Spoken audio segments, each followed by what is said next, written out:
नमस्कार मित्रों, स्वागत है आप सभी का हमारे चैनल ज्योतिष पीयूष में। मैं आचार्य पीयूष वशिष्ठ आपके सामने हूं। एक बार फिर से हाजिर है हम साप्ताहिक राशिफल के साथ। हम बात करेंगे 16 से 22 तारीख के मध्य कन्या राशि वाले व्यक्तियों के लिए समय कैसा जाने वाला है। तो देखिए, एक बार ओवरऑल बात करते हैं। कन्या राशि के जातकों को इस समय छठे घर में राहु की स्थिति चल रही है और छठे घर में राहु को शत्रुहंता माना गया है, राजयोग कारक माना गया है। ये समय उस दृष्टि से बहुत ही अच्छा है। सप्तम भाव में शनि कंटक का फल उत्पन्न करते हैं। कांटे जैसी चुभन होती है, भाग्य की सहायता कम मिलती है, स्वास्थ्य कष्ट होता है, थोड़ा सावधानी बरतने की जरूरत है। उधर दशम भाव में बृहस्पति का गोचर अभी आपको स्टार्ट हुआ है मई के महीने से। दशम भाव में बृहस्पति कहीं ना कहीं आर्थिक लाभ देने वाले होते हैं, नौकरी और कार्यक्षेत्र में अच्छे होते हैं। अब बात करते हैं 16 से 22 के बीच आपका समय कैसा जाएगा। सप्ताह की शुरुआत में 16, 17, 18 शुरू के जो 3 दिन हैं, इनमें चंद्रमा छठे घर में गोचररत रहेंगे राहु के साथ। 6 भाव में जन्म पत्रिका में चंद्रमा की स्थिति अच्छी नहीं मानी जाती है, लेकिन गोचर में छठे भाव का चंद्रमा बहुत ही अच्छा होता है। ये शत्रुहंता योग बनाता है, शत्रुओं पर विजय मिलती है। पहले से कोई रोग बीमारी चलती आ रही है वो दूर होती हैं।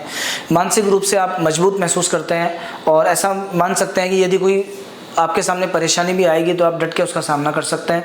मन में पूरा उत्साह रहेगा। इसके बाद 19 और 20 तारीख का जो दिन है ये अच्छा कहा जा सकता है। सप्तम भाव में चंद्रमा का गोचर है। कहीं ना कहीं लग्न को देखने के कारण मन में अति उत्साह रहेगा। किसी कार्य को पूर्ण उत्साह के साथ आप करेंगे। इसके बाद 21 और 22 तारीख का समय स्वास्थ्य की दृष्टि से बहुत अधिक अच्छा नहीं है।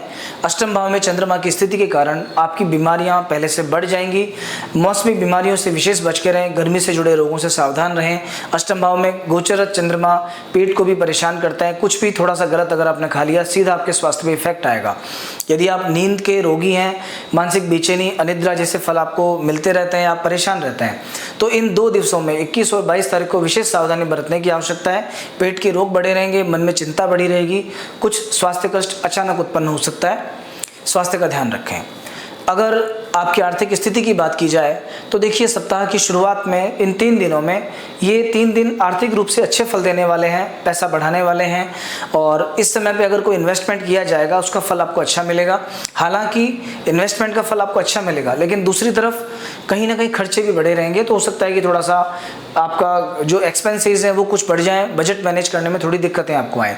लेकिन इन्वेस्टमेंट की दृष्टि से ये समय बहुत अच्छा है। अभी किया गया इन्वेस्टमेंट आगे बहुत अच्छा फल देगा आपको।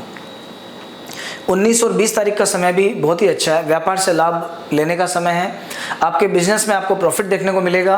विशेष तौर पे जो लोग शेयर मार्केट से जुड़ा काम करते हैं, गोल्ड का काम करते हैं, फॉरेन से जुड़ा, विदेश से संबंधित कोई व्यापार है या रियल एस्टेट का किसी का अगर काम है, उन लोगों को अच्छे फल देखने को मिलेंगे इन 19 और 20 तारीख के दिनों में। 21 और 22 तारीख का समय कुछ चिंता वाला समय है। अनएक्सपेक्टेड नुकसान करवा सकता है। बहुत सोच समझ के निवेश करें, पैसे का ध्यान रखें, पैसा बचा के चलें, किसी को उधार नहीं दें। और विशेष तौर पे अष्टम चंद्रमा में व्यक्ति सोचता कुछ है, होता कुछ है। बहुत सोच समझ के भी निर्णय लिया जाएगा, उसके दूरगामी परिणाम खराब होंगे। अगर कोई पैसा कहीं इन्वेस्टमेंट करना है, किसी को देना है, कोई ऐसा काम करते हैं तो बहुत सोच समझ के करें। थोड़ा सा 21-22 तारीख का समय सही नहीं है। जो लोग नौकरी पेशा हैं उन लोगों के लिए सप्ताह की शुरुआत अच्छी रहने वाली है। 16, 17 और 18 तारीख में जो आपके कॉम्पिटिटर्स हैं उनके कंपैरिजन में आपको रिजल्ट्स अच्छे मिलेंगे। अगर आपके ऑफिस में ग्रेडिंग सिस्टम है, आपको अच्छी ग्रेड देखने को मिलेगी। आपकी परफॉर्मेंस में सुधार होगा, रेटिंग सुधरेगी थोड़ी सी आपकी। और जो आपके कलीग्स हैं उनका भी सहयोग आपको मिलेगा। जो आपके सबॉर्डिनेट्स हैं पूरा सहयोग आपका करेंगे। इसके बाद 19 और 20 तारीख का जो दिन है ये भी दिन अच्छा है। ऑफिस में माहौल अच्छा रहेगा। वर्कलोड से थोड़ा सा आपको आराम मिलने वाला है। कुछ हो सकता है कि आप कहीं घूमने फिरने का प्लान करें या थोड़ा समय अपने परिवार के साथ भी बिता पाएं। लेकिन सप्ताह के अंत के जो 2 दिन है 21 और 22 तारीख का समय ये ज़्यादा अच्छा नहीं कहा जा सकता। इन 2 दिनों में मेंटली अपसेट रह सकते हैं। ऑफिस की कोई चिंता घर पे आ सकती है। और यदि आप व्यापार करते हैं, किसी तरह का व्यापार अगर आपका है, तो 21 और 22 इन 2 दिनों में विशेष सावधानी बरतें। यदि आप एक व्यापारी हैं और आप इन्वेस्टमेंट का समय जानना चाहते हैं तो इस सप्ताह 19 और 20 तारीख का समय किसी भी तरह के इन्वेस्टमेंट के लिए बहुत ही अच्छा है। एक तरफ जहाँ बृहस्पति का सहयोग आपको मिलेगा, वहीं दूसरी तरफ व्यापार के घर में चंद्रमा होने के कारण व्यापार आपको लाभ देने वाला सिद्ध होगा। बात करें आपके पारिवारिक जीवन की तो देखिए, इस सप्ताह षष्ठ भाव में चंद्रमा का गोचर है। छठे भाव में गोचर चंद्रमा माता को थोड़ा सा स्वास्थ्य कष्ट देने वाला होता है। तो आपकी मदर से जुड़ी कुछ परेशानियां सामने आ सकती हैं। यदि उन्हें पहले से कोई हेल्थ इश्यूज चल रहे हैं तो थोड़ा सा हो सकता है बीमारियों पे खर्चा हो, हॉस्पिटल में दिखाना पड़े आपको। लेकिन इसके बाद 19 और 20 तारीख का जो समय है ये स्वास्थ्य की दृष्टि से अच्छा है। पारिवारिक सदस्यों के साथ समय अच्छा बीतेगा। हालांकि शनि के साथ चंद्रमा के गोचर के फलस्वरूप आपके मन में कुछ उदासीनता रहेगी, लेकिन पारिवारिक सदस्यों का सहयोग आपको पूरा मिलेगा। विशेष तौर पे पत्नी के साथ या जीवन साथी के साथ आपका समय अच्छा जाने वाला है 19 और 20 तारीख को। 21 और 20 तारीख का जो समय है, इस समय परिवार से जुड़ी कोई खराब समाचार सामने आ सकता है। विशेष तौर पे संतान के साथ किसी प्रकार के मतभेद हो सकते हैं।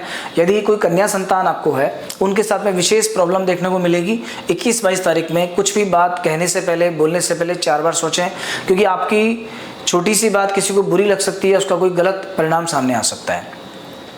अगर आप एक स्टूडेंट हैं तो देखिए सप्ताह की शुरुआत बहुत अच्छी रहने वाली है। सप्ताह के शुरुआत में आप पूरा टाइम टेबल बनाएंगे, दृढ़ निश्चय करेंगे कि मैं इस सप्ताह पूरा फॉलो करूंगा, और विशेष तौर पे शुरुआती 3 दिनों में 16, 17 और 18 में आप पूरी मेहनत भी कर पाएंगे, पढ़ाई भी अच्छे से करेंगे। लेकिन इसके बाद जैसे जैसे सप्ताह में आगे बढ़ते रहेंगे, थोड़ा सा पढ़ने में मन आपका कम लगेगा। 19 और 20 तारीख का समय पढ़ाई की दृष्टि से ज़्यादा अच्छा नहीं है, और 21 और 22 में तो ऐसा हो सकता है कि पढ़ाई से बिल्कुल मन उचटने लगे, बेचैनी जैसा महसूस हो।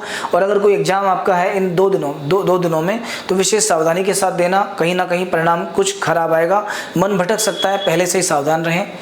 इस सप्ताह भाग्य आपके साथ है, किस्मत आपका साथ देगी।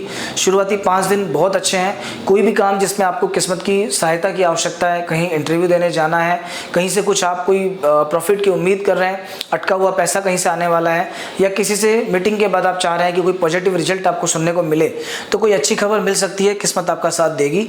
लेकिन लास्ट के जो 2 दिन है, सप्ताह का जो अंत है, अंत के जो शनिवार और संडे का जो दिन है, उन 2 दिनों में सावधानी बरतें, कोई रिस्क ना लें, ज़्यादा भरोसा ना करें, छोटी सी गलती आपके लिए बड़ी हो सकती है। इस सप्ताह यदि उपाय की बात करें तो सप्ताह के शुरुआती 3 दिन बहुत अच्छे हैं, लेकिन उसके बाद 19 और 20 तारीख का समय एवरेज है, 21-22 का समय थोड़ा कम अच्छा है। तो हो सके तो आप हनुमान जी की हनुमान चालीसा का पाठ नियमित रूप से करें। हनुमान जी स्वयं रुद्रावतार हैं, सभी समस्याओं का अंत करने वाले हैं। तो आप शुरुआती सप्ताह के जो शुरुआती 5 दिन में, इनमें विशेष तौर पर हनुमान जी की आराधना करें। किसी हनुमान जी के दक्षिण मुखी मंदिर में जाके आप कुछ प्रसाद चढ़ा सकते हैं। और 21 और 22 तारीख का जो दिन है, इसमें अगर आप हनुमान चालीसा के 7 पाठ करें तो ये सप्ताह अच्छा जाएगा। सुबह सुबह नहाने के बाद जल्दी आप इसे कर लेना, तो जो भी कोई खराब परिणाम मिलने वाले होंगे आपको नहीं मिलेंगे। जय श्री राम।